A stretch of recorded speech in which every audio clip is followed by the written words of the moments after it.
मिरचीचा भाव, हा भाव का महाराज? तर हा भाव जर असला तर ज्ञानोबा बी एका जागेवर म्हणतात हरिपाठामध्ये नित्यनेमाच्या, भाव बरे आकडे एरविना आकडे करतडी आवडे तैसा. भाव भाव भाव भाव भाव काय आहे? पाय भावाचं थोडं मिनिटात सांगतो आणि सेवेकडे पुढे जातो. पहा, एक आहे सख्यभाव, दुसरा आहे दास्यभाव, तिसरा आहे वात्सल्यभाव, चौथा आहे शांतभाव. लक्षात राहील तुमच्या? पहिला आहे सख्यभाव. सख्य म्हणजे सखा. जो देवाला आपला सखा मानतो तो आहे सख्यभाव. कोणी कोणी मानला? चला अर्जुन पायी गेला पायी. हा, तो येतो मी तिथपर्यंत. पायी गेला पायी. पत्नीने म्हटलं जा, द्वारकेचा राजा तुमचा मित्र आहे, जा त्याच्याकडे काहीतरी मागण्या करता. गेला. चले श्याम सुंदर से मिलने सुदामा, मन के लिए हरि कृष्ण हरे रामा. गेला, भेटायला गेला. देवाने काय केलं? नेत्रात्र अश्रूने त्याचे पाय धुतले सुदामजीचे. पाय धुतले, आस्तावर बसवलं, पितांबर नेसायला केलं. याला म्हणतात मित्रता आणि याला म्हणतात सख्यभाव. चला अजून एक मित्र अजून. कोण? अरे सारथी झाला. सारथी झाला. कोणाचा झाला? बाबा सांगून दिलं. अर्जुनाचा सारथी झाला. कारण अर्जुनाकडे सख्यभाव होता म्हणून झाला दादा. चला पुढे. याला म्हणतात सख्यभाव. चला पुढे. दुसरा आहे दास्यभाव. एक तर आपण आधी सांगून दिलो तुम्हाला. दास्य तर निकट हनुमंत केले म्हणून केले रामचंद्र. अजून एक दास्यभाव वेगळा अजून एकाकडे आहे. कुठं? चला. बापाने लहानपणी लग्न ठरवलं. 5 वर्षाची होती, लग्नाचा विषय केला. लोकांना माहिती पडलं की हिचं लग्न आहे. तिला माहिती पडलं की माझं लग्न ठेवलं आहे. पण नेमकं भरपूर बकऱ्या बांधलेल्या होता. बाबाला विचारते, बाबा हे कशा करता? म्हणे बाळा तुझं उद्या लग्न आहे आणि आपली परंपरा आहे की आपल्याला बळी द्यावी लागते, लोकांना जेवू घालायला लागतं. बाबा असं जर असेल, प्राण्याचा जीव जात असेल, मी लग्न करणार. सकाळ झाली, उठून गेली, पळून गेली. कोण होती ती? का तुम्हाला विचारतो, झोपल्या जागी आहे ना? आपलं कीर्तन पहा. तुम्ही आधी खुर्च्या टाकून बसलेले आहे, मग आपलं काहीच म्हणणं नाही. पण आपल्या कीर्तनात कसं माहिती का? आता बरोबर 9:15 वाजले, फक्त 15 मिनिटं आपल्या. आपलं कीर्तन कसं चालता बोलताय माहिती पडत नाही कधी संपलं. काही कीर्तनात जांभळे देतात लोक, आपल्या कीर्तनात जांभळे देणारच नाही. तो 82 लोक घरात येणार आहे. आता भारी काम आहे, काही विषय नाही आपला. हा दर्शक विषय नाही. पहा, काहीच नियम वगैरे लागू, कीर्तन लागू होत. फक्त माझं एकच म्हणणं आहे, ज्याचे पाय दुखत असतील त्याचे पाय सरळ करा.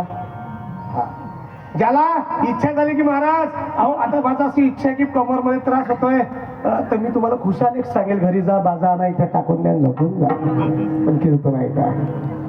माझा नियम नाही तुम्हाला काहीच, पण कीर्तन श्रवण करा दादा. कारण तुमचा जीवनाचा उद्धार याच गोष्टी करता घडतो. कोण होती ती?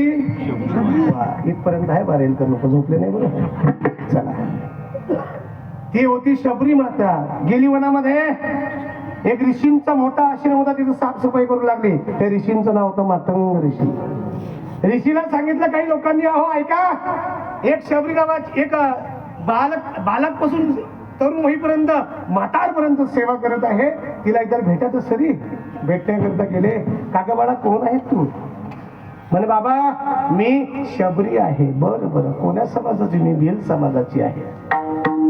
बाबा मला एक प्रश्न विचारायचा आहे. बोल ना बाळा, काय पाहिजे तुला? बाबा मला सांगा ना, मला अशी इच्छा आहे की मला एक वेळेस प्रभू रामचंद्राची भेट करून द्या तुम्ही.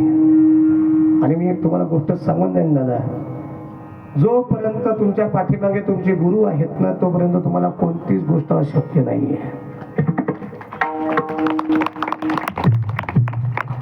कारण ज्याने गुरु केला त्याला कळतं की त्यांनी काय प्राप्त करून दिलेलं आहे. जागे त्याच्या वंशात तेव्हाच आले. आणि जे ज्ञानोबरांची भक्ती करतात त्यांनाच माहिती ज्ञानेश्वरीचा काय तप आहे.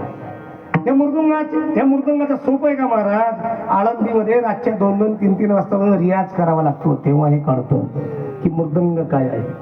गायनाचं सोप आहे का? नाही नाही महाराज, कंठांचा घसा रगडावा लागतो, तेव्हा काही असे कंठ प्राप्त होतात. मग आमचा विचारूच नका. तुमच्या भाषेमध्ये सांगून द्या, हीच गाव नाही तीच गाव. अहो माझं जीवन लय खराब आहे, मी रात्री मी जेवत. विचारा मावशी कोण वाढलं मला? खरं खरं सांगा, या लोकांना सांगून द्या तुम्ही मी काय खाल्लं. अहो त्या मावशीने मी बरेच बी खाल्लं झालं. सागर नाही म्हणजे सागर हे का ते सांगा. सागर महाराज मी खरं खरं सांगा, बरीच खाल्लं का? नाही पुरी खाल्ली का? 2च भाकरी खाल्ली.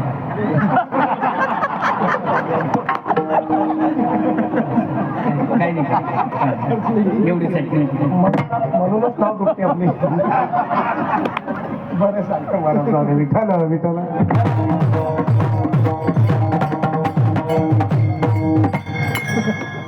शबरी मातेने म्हटलं, गुरुदेवा मला एकच इच्छा आहे. काय इच्छा आहे तुझी? मला एक माझ्या प्रभूचं दर्शन घ्यायचंय.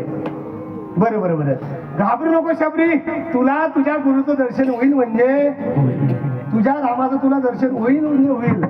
मग शबरी माता आश्रमात जाते आणि म्हणू लागते, हरी आश्रमात या कधी रे शिल राम रघु नंदना राम रघु नंदना. पुढे म्हणते, मी हिरला शापित नारी मीन जागती राजकुमारी दीन रावती वेडी शबरी तुझ्या पदाचे अखंड चिंतन तुझ्या पदाचे अखंड चिंतन ही माझी साधना.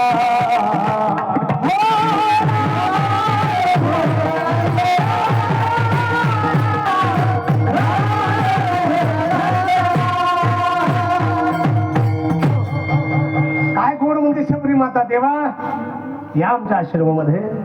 हा आपण आता पाठीमागे म्हटलं नाही का, गेल्या 22 जानेवारीला प्रभू रामचंद्राचा भोळा अभिषेक झाला, तेव्हा आपण सर्वांनी म्हटलं, रेलकर गावकर नाही पुऱ्या भारताने म्हटलं, काय म्हटलं, मेरी झोपडी के फुल आए राम. यांनी म्हणत होते की मला सगळे राम राम हात वर राम राम